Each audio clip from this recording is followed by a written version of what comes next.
अस्सलामु अलैकुम वरहमतुल्लाहि वबरकातुहू। साथियों और दोस्तों, पिछले 15-20 दिन से ज़हनी एतबार से बहुत ज़्यादा डिस्टर्ब रहा हूँ और आप सबको मालूम है वजह और हालत किस वजह से हम ये परेशानी का सामना करना पड़ा हमें। खैर, जो भी था वो सब गुज़र चुका है।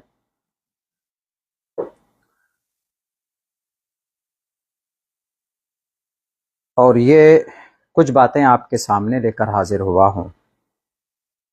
चाह नहीं रहा था मैंने अब सोच लिया था कि अब मुझे कुछ बोलना नहीं है, कुछ कहना नहीं है। जिसको अपना सब कुछ माना, पीछे से उन्होंने ही वार किया, तो इसीलिए अब कुछ नहीं रह सकता, किससे गिला और शिकवा करें। लेकिन कुछ बातें आज प्रेस कॉन्फ्रेंस के ज़रिए से बिहार के सूबाई सदर जनाब अख्तरुल इमान साहब ने पेश की। उनका जवाब देना बहुत ज़रूरी है और उनसे सवाल भी करूँगा। उन्होंने सफाई पेश की है, उनका हक है, कर सकते हैं, और वो अपने पार्टी के तईं अपनी बात रख सकते हैं। मगर हम भी उनकी सफाई में और उनकी बातों में जो कमी कोताही है, मैं वो लोगों के सामने रखना चाहता हूँ। मजलिस इत्तेहादुल मुस्लिमीन, इसमें कोई शक नहीं है कि बिहार में सन 2020 के अंदर यहाँ के लोगों ने उसको कामयाब किया, यहाँ के आवाम ने उसको हाथों हाथ लिया। उन्होंने अपने प्रेस कॉन्फ्रेंस में एक बात ये कही कि जो लायकमंद थे, टिकट के हकदार थे, जो सीट निकाल सकते हैं, हमने उनको टिकट दिया। उनमें से एक बात बीच में मेरे ताल्लुक से कही गई कि अब्दुल्ला साहब इलेक्शन नहीं लड़ पाएंगे और शायद हम उनको टिकट देते तो क्या होता। अख्तरुल इमान साहब, अगर मेरी यह हालत हुई है, मेरा नॉमिनेशन कैंसिल हुआ है, तो उसका जिम्मेदार भी आप हैं। बोलिए कैसे? पिछले 3-4 महीने से मुस्तकिल तौर पर आपसे राब्ता किया जा रहा है कि आप मुझे टिकट देंगे। जब करीब वक्त आया तब भी आपसे कहा गया कि आप टिकट देंगे, तो आप एक ही बात बोलते थे, सर्वे कराएंगे, टिकट सब्र कीजिए, सर्वे के बाद फैसला आएगा। कोई फैसला लेना गलत है, उससे पहले हम लोग इस उम्मीद में रहे कि चलिए। आखिर में जब बिल्कुल करीब का वक्त आया तो आपसे लोगों ने मजीद बड़ी तादाद में उलमा, हुफ्फाज, कुर्रा, आवाम, दानिश्वर, सब ने आपसे राब्ता किया। आपके पास टीमें गई कि अख्तरुल इमान साहब, मौलाना अब्दुल्ला का टिकट उनको मिलेगा कि नहीं मिलेगा। हाँ हाँ, सब्र रखिए, सब्र रखिए। आपने फाइनल भी बात नहीं कही और आपने मना भी नहीं किया। तो लोगों को एक उम्मीद लगी, लोगों को एक ऐसा हुआ कि हाँ भाई, हमने भी सोचा कि मुझे मिलेगा। और जब बिल्कुल करीब का वक्त आया, नॉमिनेशन का डेट जब करीब आया, नोटिफिकेशन जारी हो गया 13 तारीख को, हमने अनार कटाया इस उम्मीद के साथ। हमने फॉर्म तभी भराना हमने शुरू किया अपने वकील को कह के, हमारा फॉर्म भरा गया, रखा हुआ कि हमें टिकट लेकर आएंगे, सिर्फ असेंबल लगाना और नॉमिनेशन हम दाखिल करेंगे। तब भी आपसे कहा गया, लेकिन आपने तब भी उसको डिस्क्लोज नहीं किया। अख्तरुल इमान साहब, आपका हक है, आप टिकट जिसको दीजिए, आपका हक है। आप गरीब को दीजिए, अमीर को दीजिए, फकीर को दीजिए, कार्यकर्ता को दीजिए, वह आपका अधिकार है। लेकिन एक बात यह बताइए कि जब टिकट में देरी हुई, हमारा फॉर्म मुकम्मल रेडी था, हमारे पेपर रेडी थे, सब कुछ, कि हम टिकट लेकर आएंगे, टिकट का सिंबल लगाएंगे, हम वहां पर दाखिल करेंगे। मेरा कैंसिल कैसे हुआ? नॉमिनेशन हमने दिया निर्दलीय से, और भाग 1 भाग 2 भाग 1 भरा जाता है, पार्टी का कैंडिडेट होता है, भाग 2 भरा जाता है, निर्दलीय का होता है। हमने पहले का जो फॉर्म हमारा भरा था, टिकट वाला फॉर्म, वो हमने सबमिट किया, उसके साथ फॉर्म 2 भी, भाग 2 भी भर दिया था। जिम्मेदार कौन बना बताइए? आपकी उम्मीद पर आप मुजरिम हैं, सरासर मुजरिम हैं। आप ये बोलते हैं, आप ये कहते हैं कि जो हकदार होगा उसी को, तो 5 महीना पहले 6 महीना पहले ऐलान करके आप उनको कहिए कि आपको टिकट दिया जाएगा।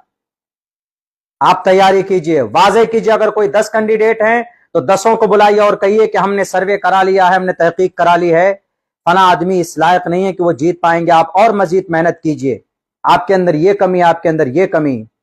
अगर क़यादत की बात करते हैं तो पहले से प्लानिंग होगी आपकी। ऐन वक्त में क्यों आप दूसरों का सहारा लेते हैं, ऐन वक्त में फैसला करते हैं और आप दुहाई देते हैं कि आरजेडी और जदयू वाले तो अभी ऐलान नहीं किया, हम कैसे करेंगे। अगर आप उसी की दुहाई देते हैं, उसी का उदाहरण देते हैं, तो फिर आप पार्टी अलग से किस लिए हुए। जब आप उसी के नक्शे कदम पर चलना चाहते हैं तो फिर क्या मतलब हो गया मजलिस इत्तेहादुल मुस्लिमीन का। आसान और क्लियर कर सकते हैं आप। क्या आपके सामने में मेरे लोग नहीं पहुंचे, क्या मैं नहीं पहुंचा। जिस दिन कसम खिला रहे थे आप, पहली बात तो यह कसम खिलाना, शरीयत के नाम पर आप सियासत करते, क्या यह गलत नहीं है। आप अपनी सियासत के लिए शरीयत का इस्तेमाल करते हैं। क्या अगर कोई कसम खा लिया तो पूरी जिंदगी आपका नौकर बनकर रहेगा। क्या पूरी जिंदगी आपके लिए सिर्फ कुर्सियां बिछाएगा, पूरी जिंदगी आपके लिए सिर्फ कार्यकर्ता बनकर रहेगा। कसम खिलाकर बांधना चाहते हैं आप। पहली बात तो आपका यह अमल बिल्कुल सरासर गलत है, गलत है। हमने किया वो हमारी नादानी थी, हमने सिर्फ इस उम्मीद पे कर लिया कि चलो हमें टिकट मिलेगा। उसके बावजूद भी हम गए किशनगंज, हमने कहा कि अख्तर साहब जरा ये बताइए हमारे नाम का है या नहीं, हमें बता दीजिए, हम चले जाएंगे। बताइए, हमने ये बाप के सामने बोला कि नहीं बोला। आप बोले कि मौलाना सर्वे चल रहा है। कौन सा सर्वे है भाई। उस दिन आपने सर्वे रिपोर्ट हमें दिखाया कि सर्वे के अंदर में सरफराज साहब नंबर 1 पे चल रहे हैं। मेहनत हम करें, सर्वे सरफराज का कीजिएगा। मेहनत कार्यकर्ता करेगा, आप किसी और का सर्वे कराइएगा। आपने बोला कि सर्वे के अंदर में आपके बाद में फलां साहब का नाम है, तो हमने कहा कि फिर क्या डिसीजन है। उसी दिन बोलते आप कि सर्वे में फलां साहब का नाम है। मौलाना आप इस बार रुक जाइए। एक जिम्मेदारी वाली बात यह होती, आपकी कायदाना बात यह होती, लेकिन आपने चूंकि खयानत की, आपने चूंकि दजल से काम लिया, आपने घेर कर रखा। आपने क्या कहा, अच्छा फिर और सर्वे करा रहे। आखिर कौन सा कितना ऐसा सर्वे है भाई। दूसरी बात, आपने यह कहा कि मौलाना सक्षम नहीं है। बताइए जरा, अख्तरुल ईमान साहब अमोर में, किशनगंज में, हमारे जो कि हाट के 3 मुखिया, उनमें से 2 प्रेजेंट मुखिया थे, एक डीलर और एक समिति। ये लोग जाकर आपको नहीं बोले कि अख्तरुल ईमान साहब अगर आपको लगता है कि अब्दुल्ला सालिम कमजोर है तो आप सिर्फ चेहरा उसका होगा और हम लोग उनके साथ खड़े हैं। जो अखराजात हैं पार्टी के, जो भी अखराजात हैं, 10, 15, 20, 25 जो भी अखराजात हैं, हम देने के लिए तैयार हैं। 3 मुखिया, बल्कि 4 मुखिया, एक समिति, एक बिजनेसमैन आपके पास नहीं पहुंचे। एक दिन नहीं, कम से कम 4-5 दफा आपके पास पहुंचे, मेरी बात को लेकर पहुंचे। वो लोग अपने से गए, लेकिन आपने क्या कहा, अच्छा फैसला करते हैं, अच्छा सर्वे करते हैं। आपको उसी दिन बोलना था। आपसे 2 महीना पहले, गालिबन 2 या 2.5 महीना पहले, मैं इस्तीफानामा लिखकर आपके पास गया था। मैंने कहा कि सर ऐसा है, मुझे इलेक्शन समझ में नहीं आ रहा है, हमको ऐसा लग रहा है कि आपने किसी और को कैंडिडेट बना दिया, अब ये मेरा इस्तीफानामा कबूल कर लीजिए, मैं अपना रास्ता देख लूंगा। बोला कि नहीं बोला आपको किशनगंज में अख्तरुल ईमान साहब। लेकिन आपने क्या कहा कि मौलाना आपका इस्तीफानामा कबूल नहीं है, सब्र रखिए, आखिर वक्त अब हम सर्वे करा रहे हैं, उसका फैसला जल्दी आएगा। आपको उसी दिन मना करना चाहिए। आपने उसी दिन कैंडिडेट बना लिया था जिस दिन वो शख्स ज्वाइन किया था। बहरकैफ हम नहीं जाना चाहते इन बातों में, लेकिन आपका यह इल्जाम, यह आरोप सरासर गलत है, गलत है। अगर 5 कैंडिडेट कहीं से होता है तो उनमें से जो सक्षम है, आपको मालूम होना चाहिए। आप किशनगंज में रहते हैं और सीमांचल के अंदर कौन कितने पानी में है, माली एतबार से और कम्युनिकेशन के एतबार से कौन कितने मजबूत है, स्ट्रांग है, आप पता कर लीजिए और आपको तभी 1 महीना पहले बोल दीजिए, दिक्कत भी नहीं होगी। यह कसम खिलाकर ढोंग रचाने की क्या जरूरत है। अभी आप बैठ करके फला साहब इतने वोट लाए, फला साहब इतने वोट लाए, सर्वे में उसका नाम नहीं आया, तो मंजूर, इंजीनियर मंजूर कारड़िया का नाम सर्वे में कैसे आ गया। वो तो अभी तक कांग्रेस का आदमी है, अभी तक आपका पार्टी ज्वाइन नहीं किया। जरा बताइए। आदिल हसन आजाद साहब बलरामपुर से लड़ रहे हैं, सर्वे में नाम आ गया उसका। एक भी दिन वो बंदा, वो शख्स किसी पूरे ब्लॉक का इंतजार सर्वे नहीं घुमा नहीं है। जो आदमी वहां पर इंजीनियर मुअज्जम या क्या नाम है उस साहिब का, उन्होंने काम किया पूरे 1.5-2 साल तक तकरीबन। आपने क्या कहा उनको? यही कहा होगा कि तैयारी कीजिए, ऐन वक्त में आपने उसको काट दिया। कोढ़ा से पासवान साहब दलित समाज में आते हैं ना, सीमांचल कारवान इंसाफ में साथ था वो आदमी, मैंने देखा था, इस उम्मीद से आया था कि वो लड़ेगा। आपने गालिबन उनको उम्मीद भी दिलाई थी, लेकिन अभी वो बेचारा रो रहा है, आपने टिकट नहीं दिया उनको। एक दलित आदमी क्या सोचेगा आपके बारे में? अपनी जुबान पर, अपने एतमाद पर कायम रहिए और कायदाना किरदार अदा कीजिए। ये दूसरों की तरह झूठ बोलना, ये दूसरों की तरफ मक्र में घुमा करके, फरेब के जाल में फंसा करके सियासत नहीं होती है जनाब, कयादत नहीं होती।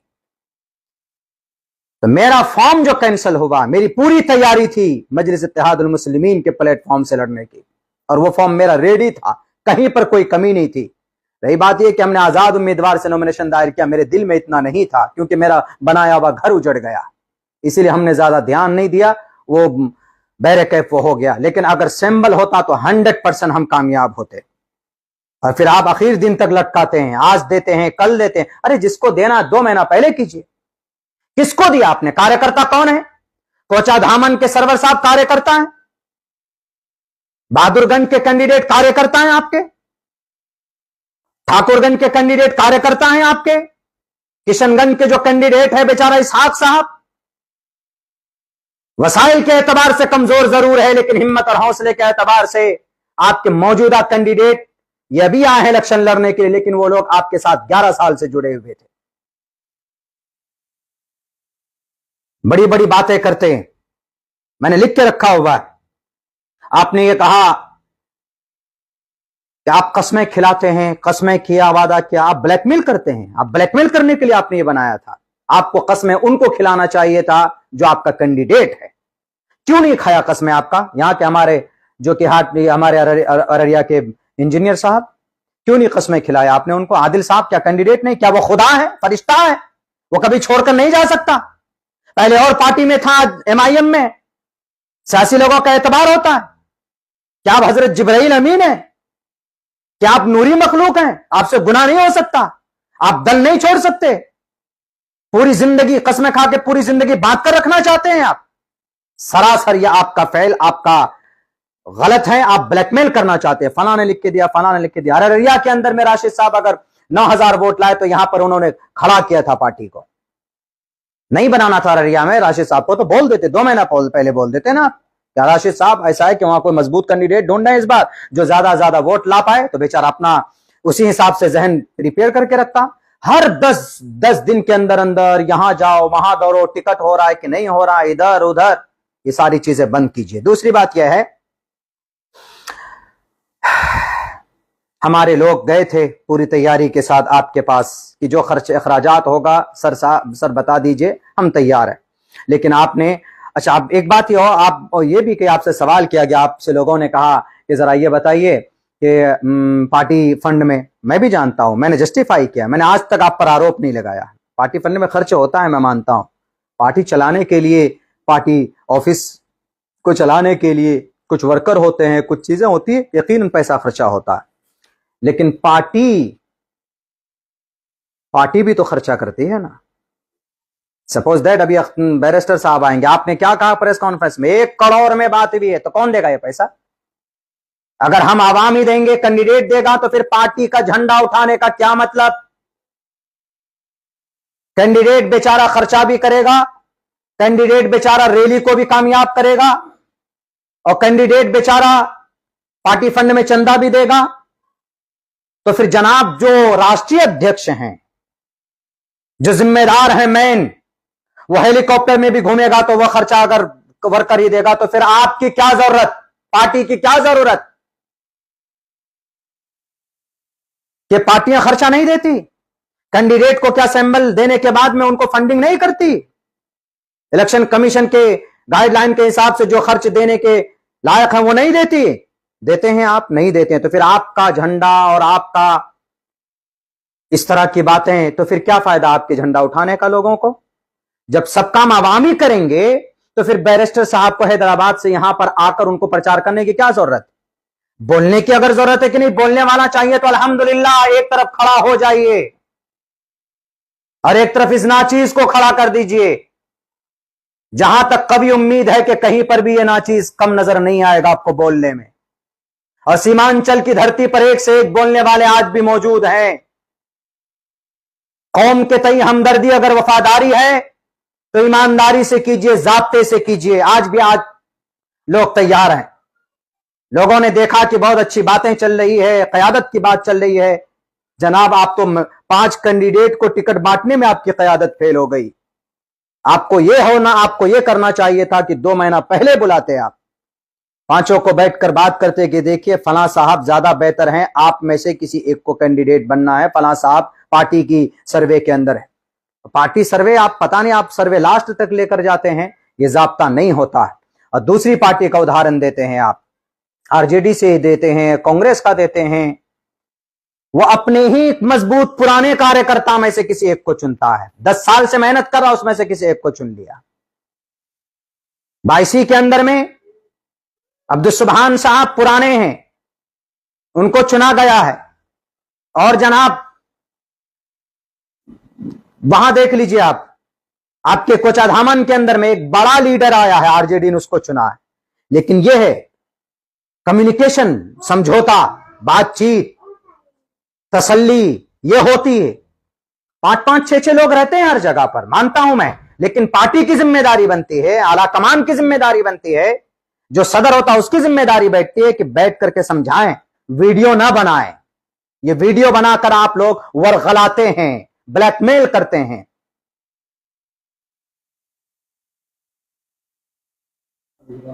आपने जहां जहां उम्मीदवार उतारा, जहां जहां, कौन कौन है वो लोग जरा बताइए। कोचाधामन में सरवर साहब कितने दिन पहले आए? किशनगंज के अंदर में वो नौजवान कितने दिन पहले आया? ठाकुरगंज के अंदर में वो कितने दिन पहले आए? आपने फिर वही गलती की। जहां तक मैं समझता हूं, लोग अगर हमसे आज की स्थिति में, अगर आज की डेट में ये कहेंगे कि मौलाना वोट किसको करना है, तो आपने उन्हीं कैंडिडेट को फिर बनाया है, उन्हीं को उम्मीदवार बनाया जिस पर आपने विश्वास, आपने कैंडिडेट बनाया। उनको अगर वोट दिया जाएगा तो डायरेक्ट वो लोग आरजेडी में जाएंगे। तो जब आप वो लोग भागकर आरजेडी में जाएंगे ही, तो फिर ये बताइए कि आपको किस लिए वोट करें, ये बता दीजिए आप। मैं मजबूर हूं ये वीडियो बनाने पर, क्योंकि आज आपने हद से ज्यादा बातें कही, कीचड़ उछालने की आपने कोशिश की। आप खामोश हो जाइए, ये भी जुबानें खामोश हो जाएंगी। अपने इलेक्शन पे आप ध्यान दीजिए, इधर उधर की बात मत कीजिए। 8 साल से आपके साथ काम करते हैं, आपके अहंकार को हमने देखा। पहले कुछ और थे, आज के जमाने के अंदर में आप मगरूर हो गए। एक सवाल का और जवाब, मेरा सवाल आपसे यह है, सीमांचल में कितने मुसलमान? आप मुसलमान की क़यादत की बात करते हैं, सीमांचल में कितने मुसलमान हैं जरा बताइए। सीमांचल में तकरीबन 60 लाख मुसलमान हैं। पूरे बिहार के अंदर में तकरीबन 3.25 करोड़ मुसलमान हैं। 60 लाख 70-75 लाख मुसलमान सीमांचल में हैं। सीमांचल में सिर्फ मुसलमानों को क़यादत की जरूरत है, पूरे बिहार के मुसलमानों को क़यादत की जरूरत नहीं है। इस सवाल का जवाब आपको देना होगा। आप सीमांचल के मुसलमान, पूरे बिहार के मुसलमान नहीं, पूरे भारत के मुसलमानों की चिंता कीजिए। और फिर जो लोग आपके साथ दिल से जुड़े हुए हैं, अगर आप वो कैंडिडेट के लायक नहीं है, कोई और आदमी कैंडिडेट के लायक है, तो उसको एतमाद में लेकर यह फैसला कीजिए कि फलां साहब ऐसा है, ऐसा है, ताकि आपसे आपका यह पुराना साथी न टूटने पाए। जितने भी लोग 3-4 लोग अभी खड़े हमारे नजरों के सामने हैं, उनमें से कौन रुकेगा जरा बताइए। तो क्या गारंटी है जिनको आपने टिकट दिया है कल नहीं भागेगा? आपने कहा कि 24 खरे का जो सोना, करेट का जो सोना होगा, हम उसी को टिकट देंगे। पता चला कि जनाब जो आदमी आपको घुटने टेक कर गाली देता था, जो कि हाथ में, आपने उनको कैंडिडेट बना दिया। क्या पैसा सिर्फ कैंडिडेट बनाया जाता? आप सिर्फ ये, या तो अपना बिल्कुल स्टैंड वाज़ेह कीजिए कि क़यादत खड़ी करने के लिए मुखिया लोग आए, क़यादत खड़ी करने के लिए सरपंच लोग आए, क़यादत में झंडा गाड़ने के लिए पैसा वाला ही जरूरी है, बाकी कार्यकर्ता कमजोर होगा। अरे पार्टी का सच्चा वफादार जो होता है पार्टी उसको खड़ा करती है, अगर पैसों के एतबार से कमजोर हो जाए तो पार्टी उसको फंडिंग करती है। यही निजाम आज भी है बहुत से जगहों के ऊपर में। क्या पार्टी फंडिंग नहीं करती?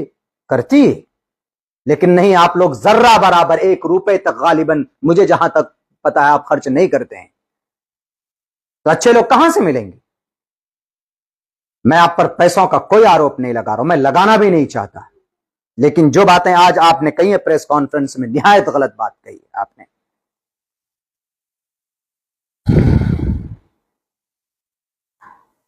तो बस यही इतनी बातें हमने आज मेरे जहन में थी, चूंकि अख्तरुल ईमान साहब ने बहुत सारे,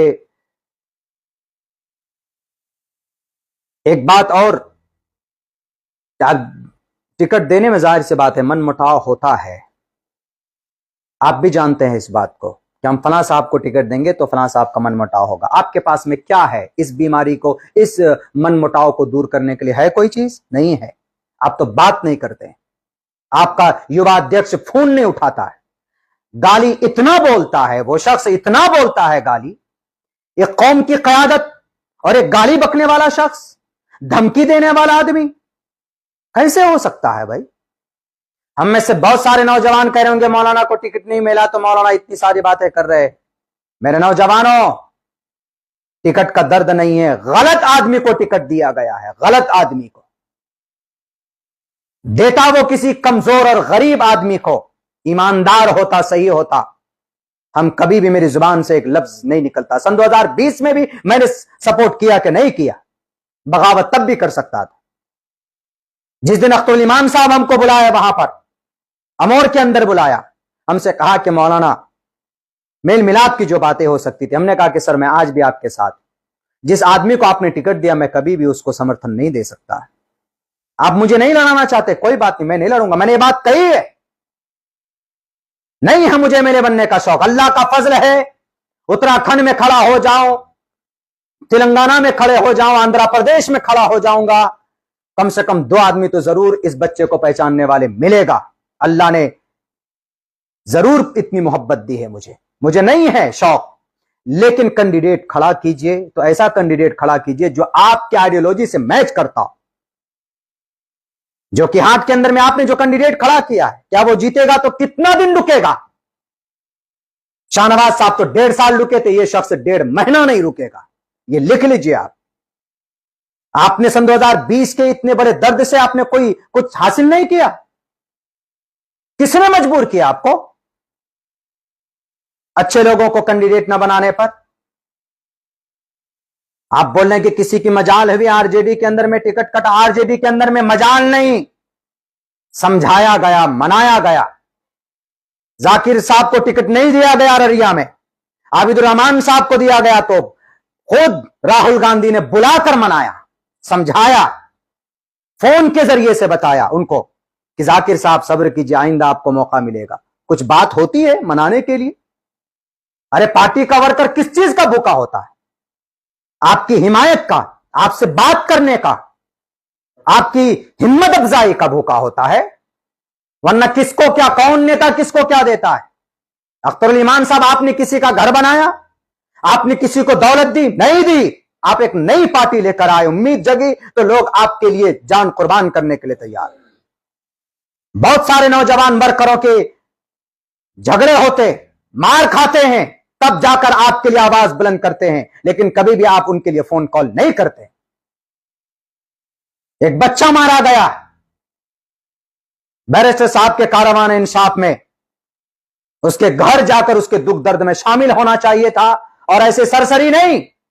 गुलाम सरवर साहब गए, आप गए नहीं? गए आप? एक कार्यकर्ता का बांग्लादेश में हाथ टूट जाता है तो राष्ट्रीय अध्यक्ष उसके घर पे पहुंचता है। मैं नाम नहीं लूंगा कौन सी बड़ी पार्टी, भारत की सबसे बड़ी पार्टी, उसका राष्ट्रीय अध्यक्ष पहुंचता है। वो आदमी मर जाएगा, कयामत तक कभी भी उसका दामन नहीं छोड़ेगा। कार्यकर्ता आपसे पैसा मांगता है? पैसा नहीं मांगता। आप जाब्ते और निजाम और सिस्टम से काम कीजिए तो आज भी आपको लाखों करोड़ों लोग मिलेंगे। लेकिन सन 2020 में जो गलती की वही गलती आपने आज की। इसीलिए लोग यहां पर यह बोल रहे हैं आपने मुझ पर यह कहा कि मौलाना साहब तो चुपचाप बैठ गए, मौलाना साहब ने 2 साल से काम नहीं किया। आपने यही कहा था, बहुत से लोगों को आपने कहा, यह कहा आपने, यकीनन कहा। लेकिन जरा बताइए कि हाफिज जसीम साहब आपके बड़े मोतमद हैं, जो कि ये अररिया के अंदर में आप हर फोन कॉल उनसे कोई बात होती तो कॉल करते हैं। क्या हाफिज जसीम साहब ने आपको 2 साल से नहीं कहा अख्तरुल ईमान साहब कि अब्दुल्ला सालिम को जिला का अध्यक्ष या जिला की जिम्मेदारी दीजिए, वो काम करेंगे? कहा कि नहीं कहा? मैं कसम भी इस बात पर खाने के लिए तैयार। क्यों नहीं बनाया आपने जनाब? क्यों नहीं जिम्मेदारी दी आपने? आप जब आपके सामने जाते थे तब मौलाना वहां काम कीजिए। कभी आपने फोन करके कहा कि अब्दुल्ला साहब वहां टीम नहीं बनी, बनाइए, अब्दुल्ला साहब यहां ये करना? जब आप एमएलए बने हैं अमोर से, एमएलए बनने के बाद से लेकर अभी तक 5 साल होते हैं, आपने 5 मर्तबा कॉल नहीं किया पार्टी के तई। कहां संगठन है आपका? अररिया में संगठन है जिसको आपने बड़े सर को दिया, अध्यक्ष बनाया। पूरे अररिया के अंदर में संगठन बना हुआ है आपका? नहीं बना हुआ है। सीमांचल में संगठन नहीं है आपका। आपके किशनगंज में भी मैं समझता हूं कि संगठन नहीं है। बलरामपुर कटिहार के अंदर में आपने जिसको जिम्मेदारी दी, आपने क्या कहा कि 3 महीने तक संगठन नहीं बनाना है वहां पे? क्यों कहा आपने? आदिल साहब ने नहीं कहा? पूरी दुनिया छोड़िए, गिला शिकवा किससे करें? और आप कहते हैं कि मौलाना को अगर टिकट देते तो हमारी तैयारी पूरी थी। जनाब, टिकट आपने नहीं दिया, इसीलिए हमारे साथ में यह हादसा इसलिए हुआ कि चूंकि हम मुकम्मल तौर पर मुस्तैद थे भी नहीं। जब हमारा घर ही उजड़ गया तो अब जनाब हम झोपड़ी में रह करके क्या करेंगे? बहरे कैफ ये सारी बातें थी। आप किसी पर आरोप मत लगाइए, कुछ भी मत लगाइए, और आप ये मत समझिए कि सीमांचल के अंदर सिर्फ आपको बोलना आता। हम आपका एहतराम करते हैं। स्टेज पर जब आप होते हैं तो आप 2 मिनट का वक्त देते हैं, तो नाचीज अब्दुल्ला 1 मिनट में अपनी बात पूरी कर लेता, सिर्फ इसमें आपके एहतराम में कि नहीं सदर साहब बैठे हुए हैं। वरना 2 घंटे अब्दुल्ला सालिम बोल सकता है। अल्लाह ने इतनी कैपेसिटी दी है इस बच्चे को। 4 घंटे तक बोलने का रिकॉर्ड मेरे पास है। मैं सुपौल के अंदर बोला हूं मैं। आपने उस दिन, अच्छा आप ये कहते हैं कि भाई जो लोग ऐसे भी आ गए जिन्होंने कारवान इंसाफ में, जिनके पास में गाड़ी नहीं थी, बस में लटक के गया तक गए। इस कारवान इंसाफ को किसने कामयाब किया बताइए? अब्दुल्ला सालिम 16 गाड़ी लेके पहले दिन गया, 16 गाड़ी लेके, 50 लोग साथ में गए। ऑन रिकॉर्ड बोल रहा हूं, झूठ नहीं, अगर झूठ होगा तो सबसे बड़ा कज्जाब और हानिस होगा मैं। दूसरे दिन मेरे प्रोग्राम को तोड़ने की कोशिश की गई। आपके मुखिया जी जिनको आपने टिकट दिया है, उन्होंने भंग करने की कोशिश की। 2 प्रोग्राम की तो खूब पर्चे किए, उन्होंने चर्चे किए, लेकिन हमारे प्रोग्राम को उन्होंने नेग्लेक्ट किया। तब भी पता है सबसे ज्यादा आदमी कहां थे अख्तरुल ईमान साहब? हमारे जो कि हाट के भेबरा चौक के अंदर था कि नहीं था? वहां कितने लोग हमारे, कम से कम 25 गाड़ी से हमने सामने भेजा था और 200 नौजवानों को बाइक लेकर भेजा था। हमने कहां कमी? दूसरे दिन भी, तीसरे दिन भी हम पहुंचे बारसोई के अंदर में, जुमे की नमाज पढ़ी हमने ऊपर छत पे धूप में। उसके बाद आप जब जनता चौक आने वाले थे, एक भी आदमी नहीं था वहां पे। आने के बाद में मैं माइक लेके खड़ा हुआ, 1.25 घंटा आपसे पहले मैं बोला हूं, लोग जमा हुए वहां पे, और आप आए तो जनाब हम लोगों को तो स्टेज से भी उतार दिया गया। स्टेज से उतर गए हम। फिर भी हमने कहा कि चलो तहरीक कारवान इंसाफ है, लेकिन नहीं जनाब, आपके 5-5, 6-6 बॉडीगार्ड थे। या अल्लाह, इतनी डर अगर है तो फिर छोड़िए, मत उतरिए जमीन पर।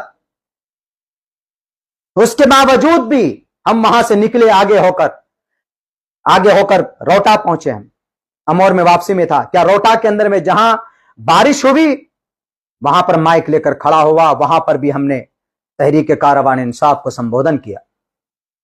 हम नजरों के सामने नहीं आ रहे थे, लेकिन हम थे, साथ थे आपके। वहां से आप अमौर चले गए, लेकिन हम अमौर तो नहीं गए, देर हो गया, हम वहीं से निकल आए जो कि हाट। चौथे दिन सुन लीजिए, चौथे दिन आप लोग दफ्तरी से निकले। चौथे दिन हम गाड़ी लेकर के कहां पहुंचे? डंगरा मोड़ पे पहुंचे। पूछ लीजिएगा, वहां की फोटो और तस्वीरें मौजूद है। हम गाड़ी लेके पहुंचे, वहां पर हमने संबोधन किया लोगों को, लेकिन आपकी गाड़ी वहां नहीं रुकी, आप चले गए डायरेक्ट। आपके पीछे पीछे हम भागे। जाने के बाद वहां पर बलरामपुर मोड़ में अख्तरुल ईमान साहब आदिल साहब के घर पे रुके। सदर साहब तकरीबन आधे घंटे तक हम लोग धूप में तपते रहे। आप क्या समझते हैं कि लोगों की मेहनत नहीं होती, कुर्बानी नहीं होती? लोग आज भी एतमाद और विश्वास, एक उम्मीद के साथ आपको देख रहे थे। बलरामपुर गए, बलरामपुर मुड़ने के बाद बारसोई की तरफ गए। जिस घर में आपका दावा, आपकी दावत थी, उस घर में रात को स्पेशली नाचीज की भी दावत की गई थी। जनाब मौलाना मुनव्वर साहब के चचा के घर में दावत थी, मुझे भी दावत थी। लेकिन बलरामपुर मोड़ पे जैसे हम गए, वहां पर मेरी गाड़ी का एक्सीडेंट हुआ। मैंने फौरन वहां से वापसी की, मैं घर आया। उसी वक्त मैंने इश्तियाक साहब को भी मैसेज किया, आदिल साहब को भी मैसेज किया, आपको भी मैसेज किया। आपने रात को फोन किया था हमसे कि मौलाना क्या हुआ, लेकिन आदिल साहब को तो आज तक कॉल बैक भी नहीं हुआ है।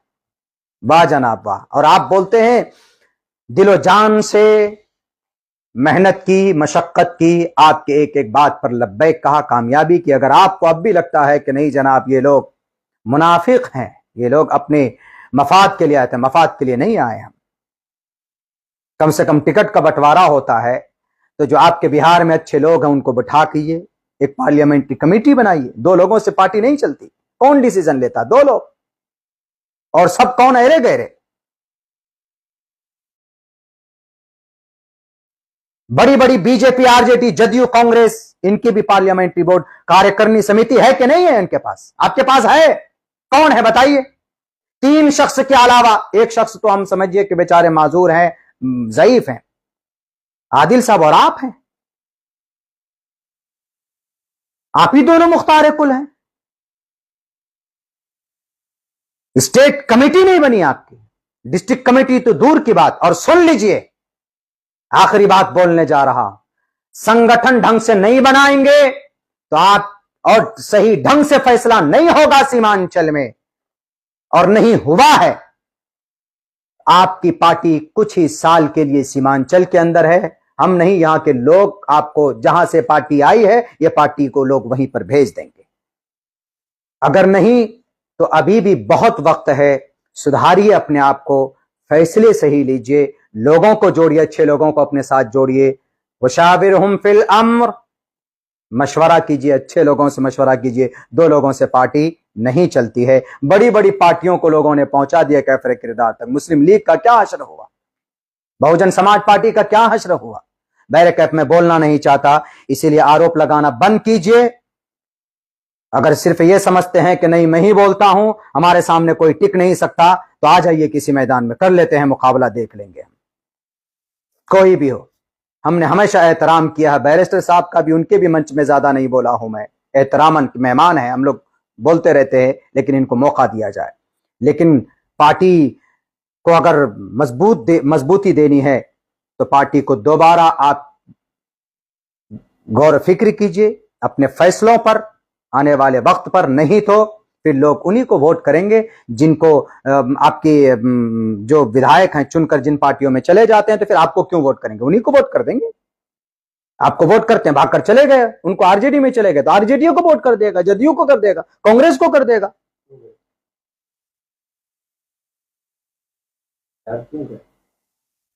नहीं, वही तो बात है, वो 4 क्यों गए? नहीं देते उनको टिकट। हमने मना किया था ना आपको कि मत दीजिए शाहनवाज को, नहीं मानी मेरी बात आपने। और अब भी मैं कह रहा था कि मत दीजिए इस शख्स को, लेकिन आपने दिया।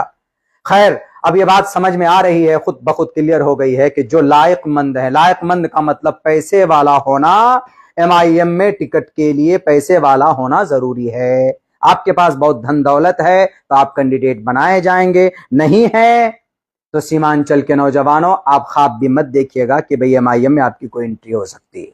बस सिर्फ गुणगान करते रहिए तो आप जा सकते हैं। बहुत बहुत शुक्रिया। अस्सलामु अलैकुम वरहमतुल्लाहि वबरकातुहू।